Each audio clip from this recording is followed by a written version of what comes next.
Good morning, and welcome to World in 15, your trusted source for comprehensive coverage of today's most pressing events, delivered with accuracy, integrity, and insight.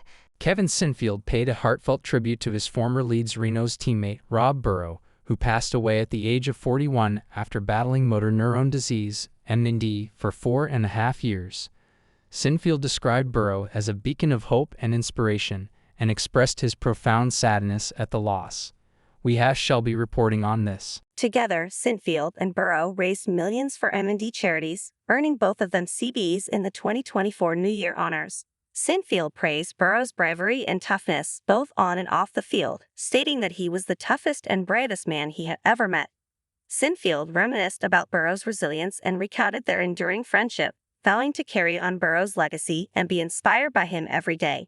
He concluded his tribute with a heartfelt message, expressing his love and stating that he would miss his little mate.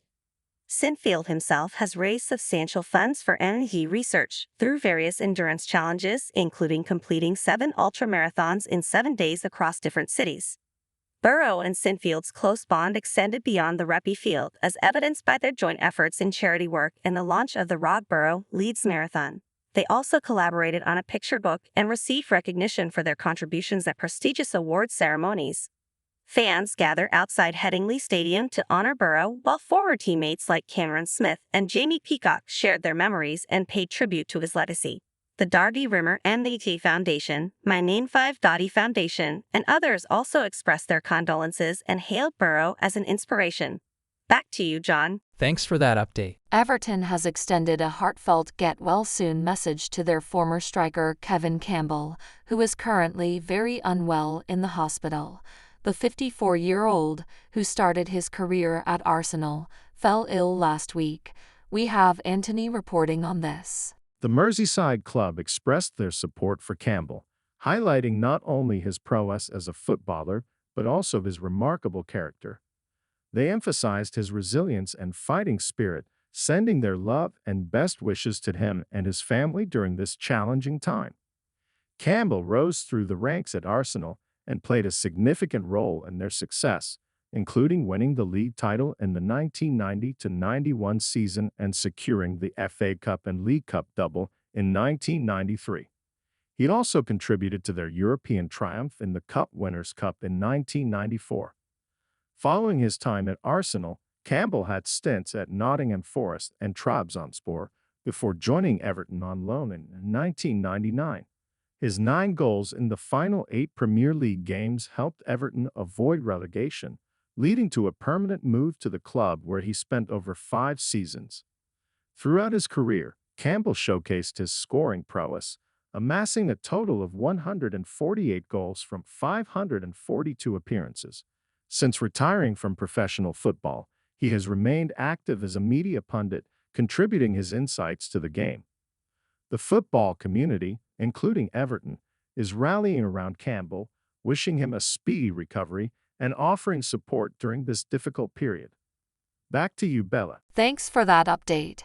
In a thrilling start to their men's T20 World Cup journey, the co-hosts West Indies narrowly escaped defeat, clinching a hard-fought 5-wicket triumph over Papua New Guinea and Guyana. We have Jensen reporting on this. Facing a daunting task of 37 runs from 19 balls, the two-time champions held their nerve, sealing the win with 6 balls to spare.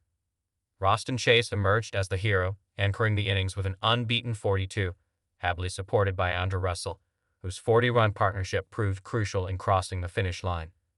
Papua New Guinea suffered an early setback, losing 2 wickets for just 7 runs in the third over as Tony Ura and Legasiaka failed to capitalize on their aggressive intent. Despite a resilient 21 from opener and skipper Asid Vala, it was Cease Bow's gritty 50 off 43 balls that provided a semblance of resistance.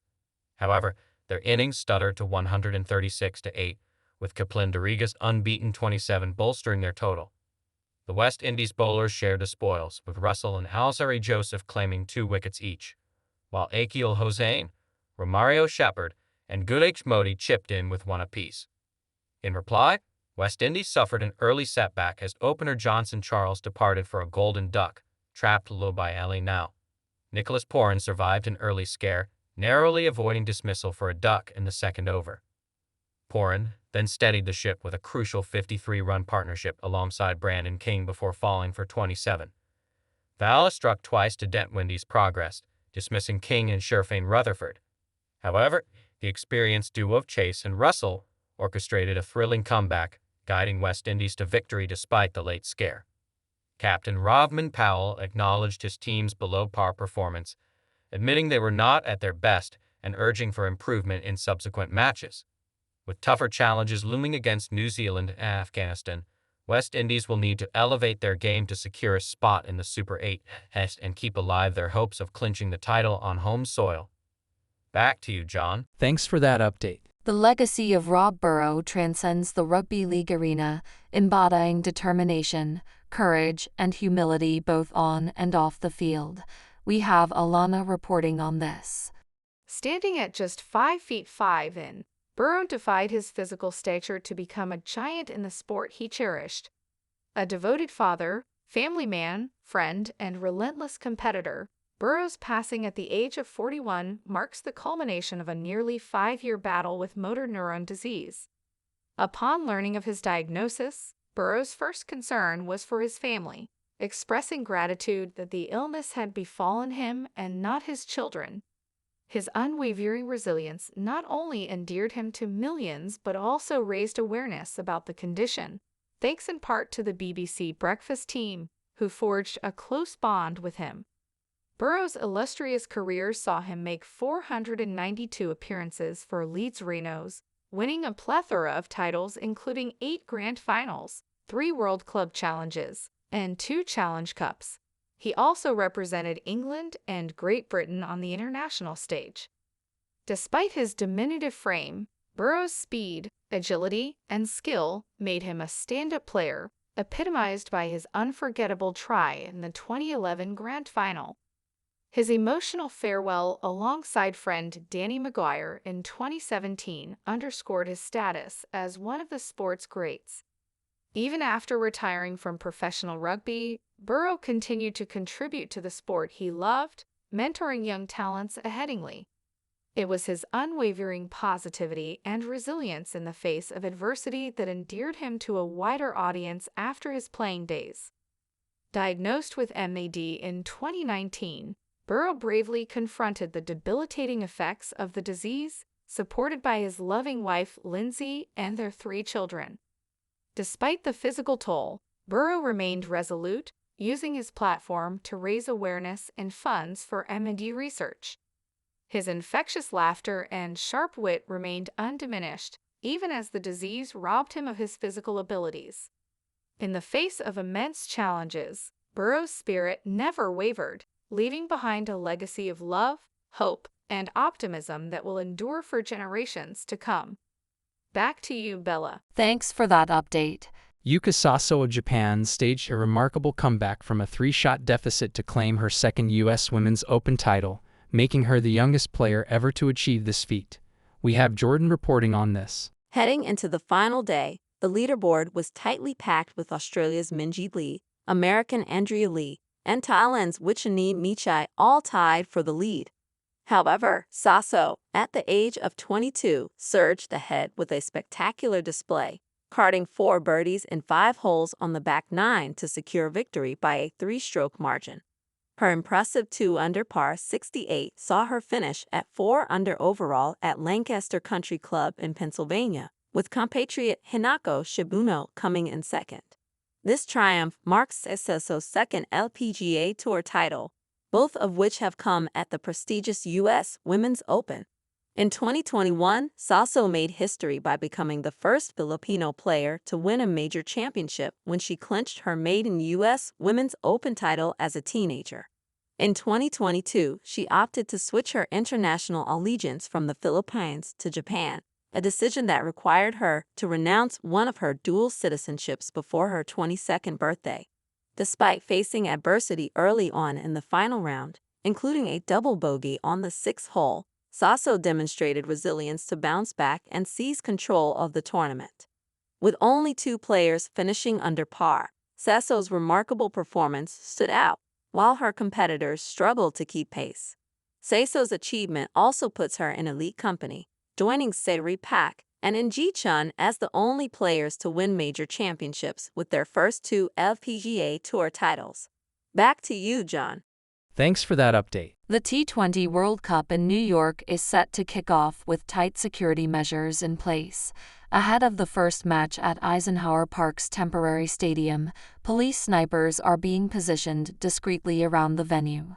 We have Ava reporting on this. The Nassau County Police Department is spearheading a massive security operation to ensure the safety of the 34,000 fans expected to attend.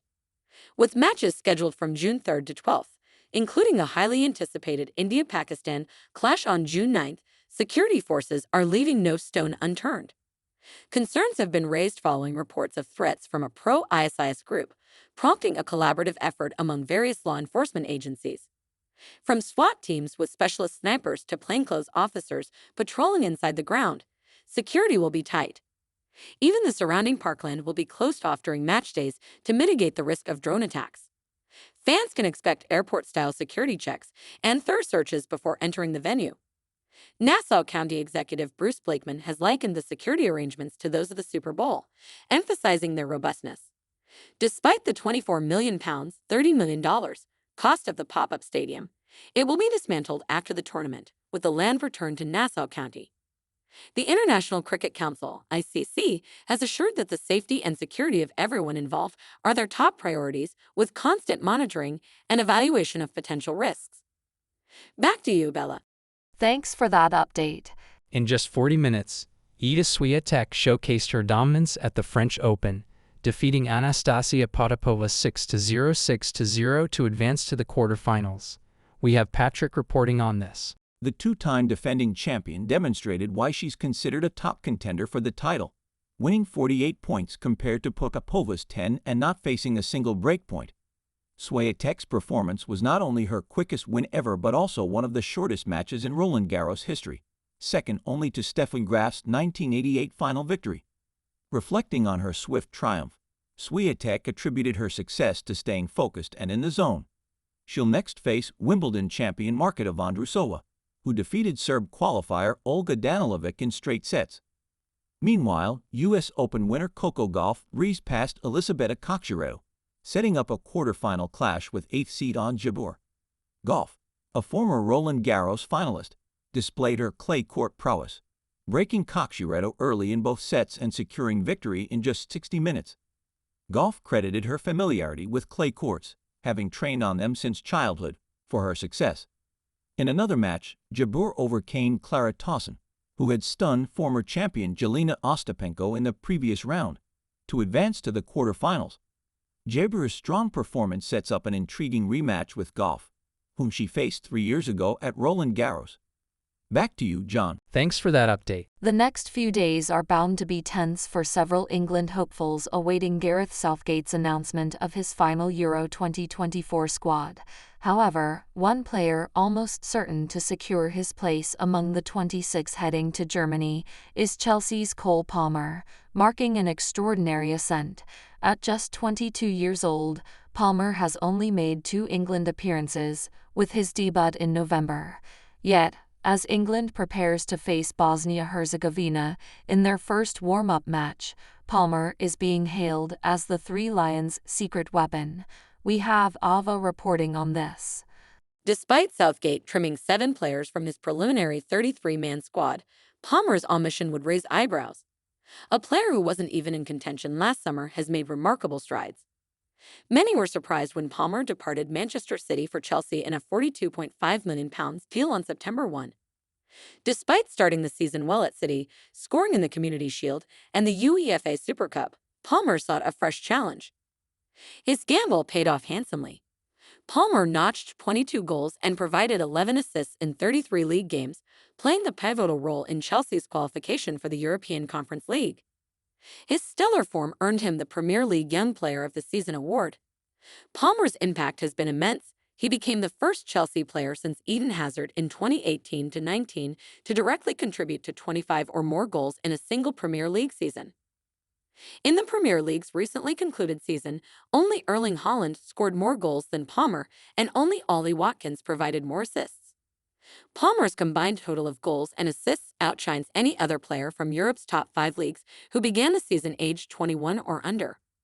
His transformation over the past 12 months, from an unused substitute in City's Champions League triumph to a key figure at Chelsea, has been nothing short of remarkable. While Palmer is expected to secure a spot in Southgate's squad, his place in England's starting lineup remains uncertain. Despite his impressive Premier League numbers, he faces stiff competition from the likes of Phil Foden, Bukayo Saka, James Maddison, Anthony Gordon, and Jared Bowen. Although Palmer favors playing off the right, he has demonstrated versatility across the front line and in deeper midfield positions. Former England defender Rio Ferdinand describes Palmer as a wonderful talent, likening him to Chris Waddle for his superb skill and mesmerizing balance. With Palmer relatively unknown on the international stage, Ferdinand believes he could be a potent weapon for England. Similarly, former England midfielder Joe Cole emphasizes the importance of technically gifted players like Palmer in winning tournaments, dubbing him a genius. Back to you, Bella. Thanks for that update. Thanks for tuning in to World in 15 for your daily dose of news and updates. Don't forget to hit that subscribe button and turn on notifications so you never miss out on breaking stories and insightful analysis.